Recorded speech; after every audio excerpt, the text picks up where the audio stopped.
We made it. We got to the end of the first major arc of the Clone Wars, and upon reflection, it's still okay. I mean, it's alright, like... Start the journey as you choose to go on, I guess.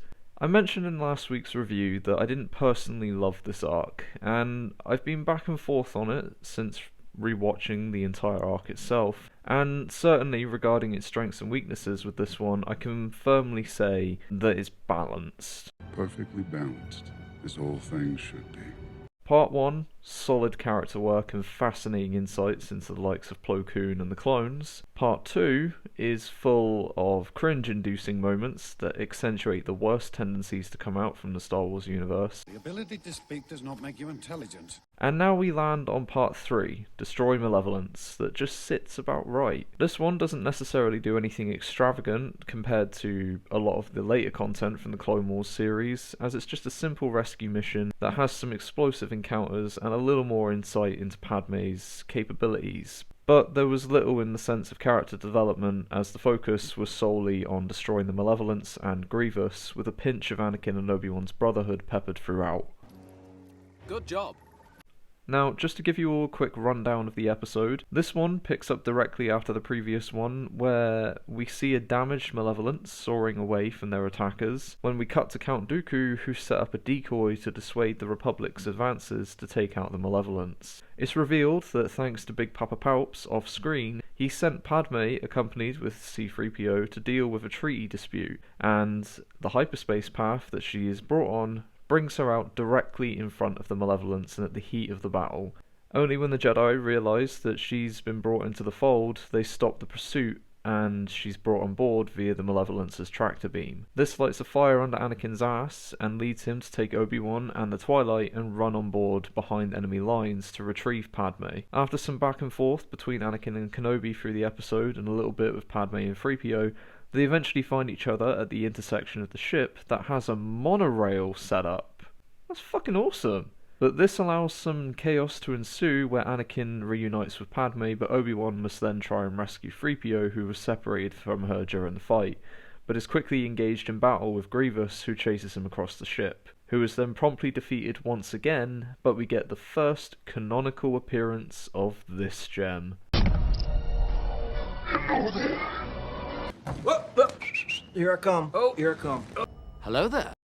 That's right, folks. The good ones never die. While in the background, R2 saves 3PO and Anakin sets up the hyperspace coordinates for the Malevolence to fly straight into the adjacent planet in front of it. Once they collected themselves and return to the Twilight, they depart and Grievous discovers what Anakin has done and manages to escape in the ensuing chaos. And we close out the episode with Grievous avoiding communications from Dooku, which will come back later in the series. So we end on another high note for our heroes, and generally this episode is okay. This arc is the embodiment of the good, bad and the meh. It wasn't terrible by any stretch, and it had a good flow to it, with some of the animations holding strong and the fight scenes between Grievous and Obi-Wan being the most entertaining parts of it, but the letdown was the focus on the hijinks with 3PO, a character I've never been particularly fond of, and the flat ending to the Malevolence itself.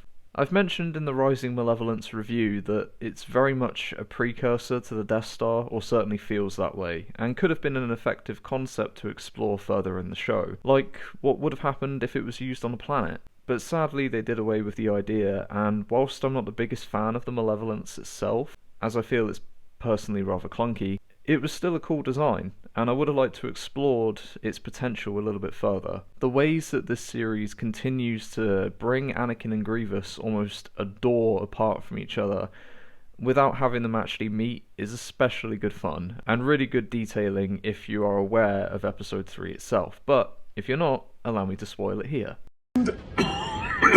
Anakin Skywalker, I was expecting someone with your reputation to be a little older. General Grievous. You're shorter than I expected. The relationship between Anakin and Obi-Wan is at its most believable in this series, and enhanced when you rewatch the movies thanks to everything this show did. I never truly believed their brotherhood in the films due to the lack of time and interaction that they had together, but this was actually really good. Visually, this one did a decent job with lighting. The animation was stellar for the early works of the Clone Wars, particularly the fight between Grievous and Obi-Wan that took place on the monorail.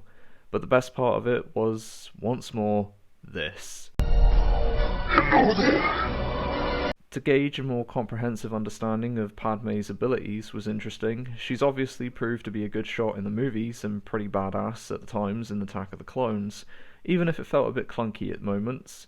But the beauty with the animation that this series utilises is that it allows you to be a little more eccentric and flamboyant, whilst retaining that believability, and Padmé felt no different here, just a little more agile. To build her relationship with Anakin was good to witness, especially coming out of Attack of the Clones. If you choose to watch this chronologically with both the movies and the shows, you certainly required some justification for their relationship in general. With all that in consideration, it leads me to conclude that this episode was good. It was okay, it wasn't bad, it didn't have any major lows, but it didn't have any major highs either. It was balanced, and the best we got to round out this story. That's going to do it for this one though, everybody. Thank you so much for stopping by. What did you all think of this episode? I'd love to know. Let me know down in the comments. Don't forget to leave a like, as it's the Christmas season, so, time for giving and such. And subscribe for more down the road, including an entire game playthrough of God of War, then God of War Ragnarok, and I'm considering Jedi Fallen Order in time for Jedi Survivor. But anyway, that's where I'm going to leave it, so thanks again, take care, and may the Force be with you.